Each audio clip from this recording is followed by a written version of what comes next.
Yo, so guys, it's time. Welcome back to a brand new video of my MotoGP 17 Rider Career Mode, and we are here for the penultimate episode of the Moto2 season today, riding at Japan and also Phillip Island. There's the two races for today's episode. So hopefully you guys are looking forward to it. We are right in the championship mix right now, and we can't afford any mistakes in both qualifying or the race. So it's very tense. It's tense times, and with 4 races to go, it's all to play for between myself and my teammate Oliveira and both of the Mark 3DS machines. So let's jump straight into qualifying now for Japan. Right, qualifying at Motegi, a track where last year I managed to have a really good result. So hopefully we can try and do the same thing again in Moto 2. So let's jump straight into it now and see what our lap times are like. Okay, so my pace is poor around here on my first lap, so I'm going to have to find a lot of time in the remainder of qualifying and try and make it up. As you can see there, 3.4, and this wasn't no traffic or anything, that was just a raw lap, so struggling for pace around this circuit. Okay, second lap much better at the final corner. I'm still 1.4 off the pace. I don't know what I'm going to be over the line, but it's an improvement nonetheless. 1.5 seconds off the pace now, so we're getting better. Let's try and find a bit of time, but I highly doubt I'm going to be in pole position around here. Okay, at the final corner this time around on my third lap, much better lap this time. 7 tenths off in the third sector. Across the line, what's it going to be? 1.1 off, so I'm getting there, but that lap felt pretty good, so I don't know where I'm going to gain much more time. Okay, I'm currently on for an improvement on my fourth lap, but I don't think it's going to be much of an improvement as we come across the line. Is it any better? Yes, it is. 9 tenths off the pace now, so I'm getting there. Up into P8, I'm going to try one more time, but I'm struggling.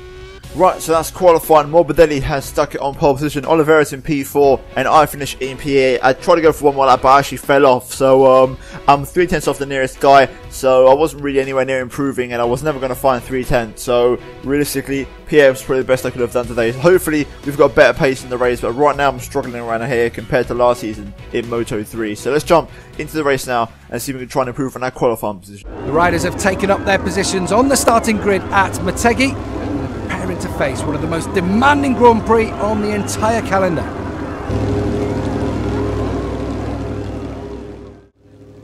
Right then, new start technique. I'll shift up the first gear when the lights come on. So 4 red lights, and it's lights out and away we go. Let's try and get a good start. Reaction times were pretty poor. I've had a poor start down to P9. Let's try and find an apex for turn 1. I'm going to get pushed out wide by the guys on my inside, which isn't ideal, but let's find the outside line. On the grass, slightly screw up the power on down to P12, so it's been a poor start. Going to pick up the toe on Danny Kent.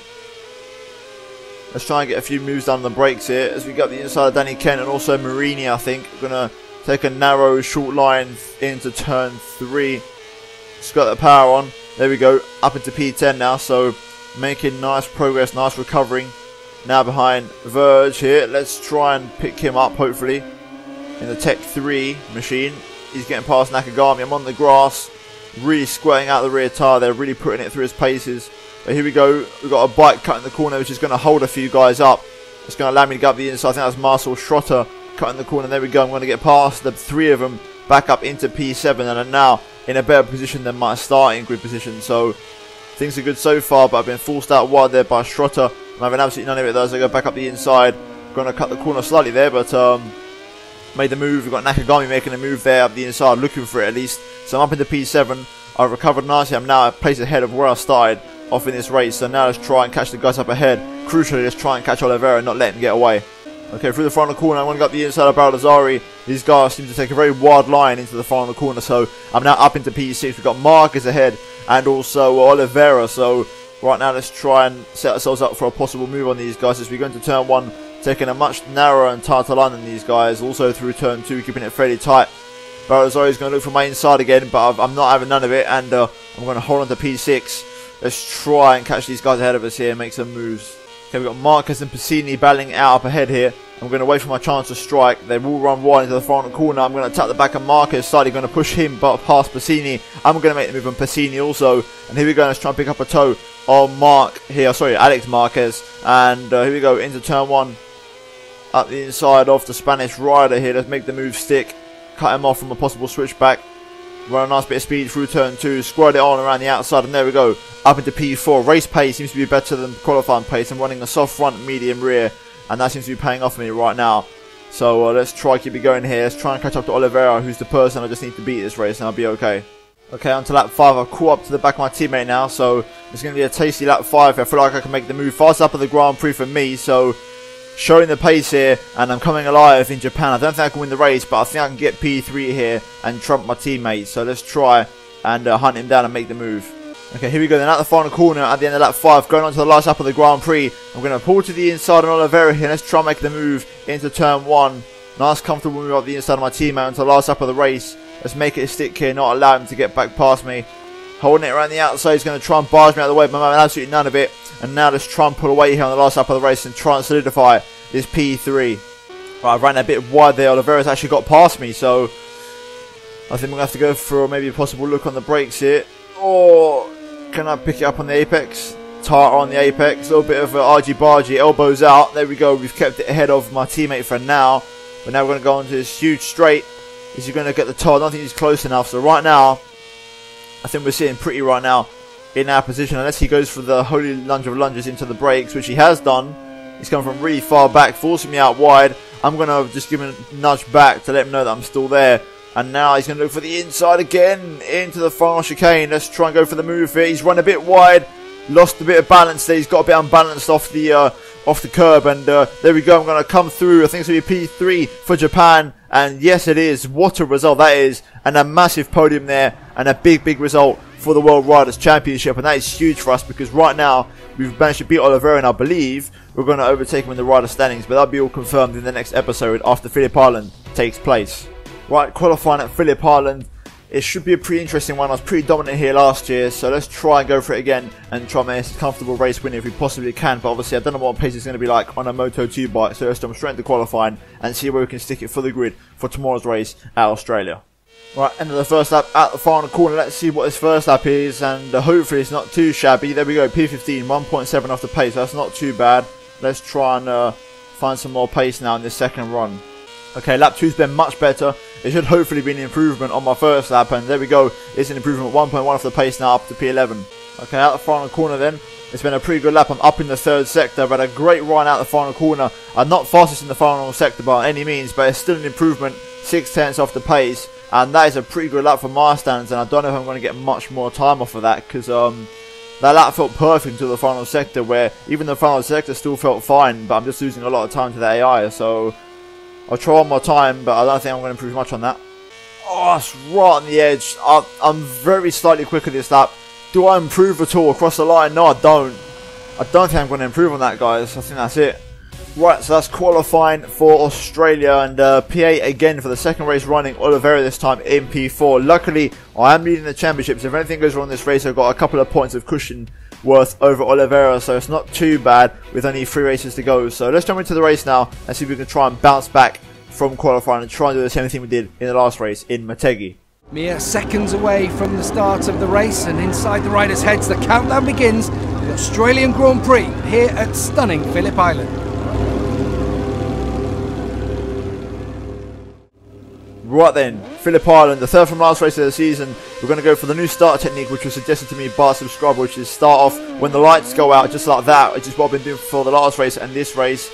And it's worked okay for me. I've only lost a place, so not too bad. If you're going to turn 1, I want to try and pick up the inside line and use that for myself, as I just tap Shay Verge there. Good run on the outside, and then taking the inside line for the next corner. Let's try and get it nice and hot on the brakes. Bring it in nice and late. We've got Lucy having a pretty poor start there, down to P6, I believe. Squaring on the power. Let's try and floor it on the exit now, up into P7. So we've gained a place from the start so far. So we now go through this sort of kink. We good speed through here. Gonna let these guys all slow down at their own pace. I'm gonna look for the inside on the brakes. Up the inside of Luti there. Double overtake. Now squaring on the power. Got a good run on Passini. Outside's going to be not an option for me, so I'm going to look for the inside if I can. These guys are running out very wide. Passini and Morbidelli just tapping chassis here, and I've done the same thing with Morbidelli, just getting past him there. So good start so far from the P4 this lap. Oliveira's also had a good start in the P2, so he's trying to do his thing up front. But here we go then, through this long swooping, long left-hander. And then bringing it all down. Morbidelli's going to force his way through here at this right-hand hairpin. Very tricky corner. Now, flicking it right for this corner here, which is my least favourite corner on the track. Off camber or slightly. Very long corner. Lasts longer than what you think. Now let's try and force it through the final corner here. run out a bit wide by accident, a bit wider than what I would have liked. But here we go, onto the pitch straight, onto the start of lap 2. I think I can win this race, just like Motegi. I feel like I've got the race pace. So here we go, Oliveira's taking the race lead. I'm going to have to try and follow through as more, but it looks like my inside. I'm going to try and just drop it around the outside. And now into turn 2, let's try and feed it throughout the inside of Piscini here if I can. Just going to get the elbows out, going to keep it nice and tight through here. Barely any gas, and now floor it. Use the rear tyre up a little bit. And we're up into P3. Let's try and carry good speed through here and get a good run on Marquez possibly. There we go. Nice good lead angle there. I'm up the inside of Marquez, also Oliveira as well, my teammate. I'm going to cut back underneath the pair of them. Squirt the power on early. I'm in 3rd gear. I forgot to shift down to 2nd, which was a big mistake because I could have taken the lead there. But here we go, taking a tight line again through this left-hander. Squirting the power on in my own unique line through that section. And now let's try and follow these guys because I think I can take the race lead here very soon. Going through the right-hander, then feeding into the left swooper. There's this sort of sweeping corner that just doesn't end. And then downhill into the blind apex of the right-hander here. Keeping it nice and tight on the inside. I don't want no one to come my inside. And we got the inside of Oliveira actually, which was not expected, but I've made it work. And now we're up into 2nd place, and now we're behind Marquez. So let's try and get past the Spaniard here, and we'll be into the lead of the race, and then I can try and pull away and do my thing and just try and set the pace up front and command this race. Here we go, good exit out the front corner, nice bit of opening up speed. Just a little bit of contact with Marquez there, but I'm into the lead of the race now. On to lap 3, incredible stuff here, and fast lap of the race for me, obviously, as you'd expect. So you're going to turn 1, I'm going to try and pull it down for turn 1. I'm a little bit wide as I had Marquez at my inside, but it should be okay, so just bring it down for turn 2. And I'll be okay to hold on to 1st place. So there we go. We're into the lead. Now I've got to try and open up a gap. I think my pace is pretty good around here. I'm pulling away from the guys behind. There should be another fast lap of the race here. And I think, unless I'm making mistakes, I may have this win in the bag, which is going to be very unexpected. Okay, on to the last lap of the race. I think this is all wrapped up in the bag unless something goes horribly wrong in this last lap. So let's try and bring it home now and pick up a big 25 points. Here we go then, through the final corner. It's been a tough race. I had to fight through the pack, but in the end, it did become a little bit comfortable, but the initial phase was very tense and tough. But here we go then, out the final corner, and we're going to run it across the line to win the Australian Grand Prix. And that is a huge race victory for us. And that's going to put me now comfortably in the driver's seat for the World Riders' Championship. And as you can see, looking at the final race results, fast up of the race from me, 4.2 Phillip Oliveira came home in P2, so 1-2 for KTM, and Alex Marquez way down in P12 there. But for the Riders' Championship, it means that I'm now 6 points clear of Oliveira, of 2 races to go, and Morbidelli and Marquez are pretty much out of contention now in 3rd and 4th. So it's going to be a battle of the KTMs for the World Riders' Championship here in Moto 2. And then finally looking at the constructors, you can see that KTM are pretty much ahead of Calix. Unless something goes wrong, it's going to be a KTM Constructors title. So overall, it's been a very good episode here. And if you guys have enjoyed it, then leave a big thumbs up on the video. And also subscribe to my channel if you're new. And if you have missed these videos on the screen right now, then I do urge you to go check them out if you haven't done so already. But I thank you guys ever so much for watching. And I'll see you in my next video very soon. Goodbye.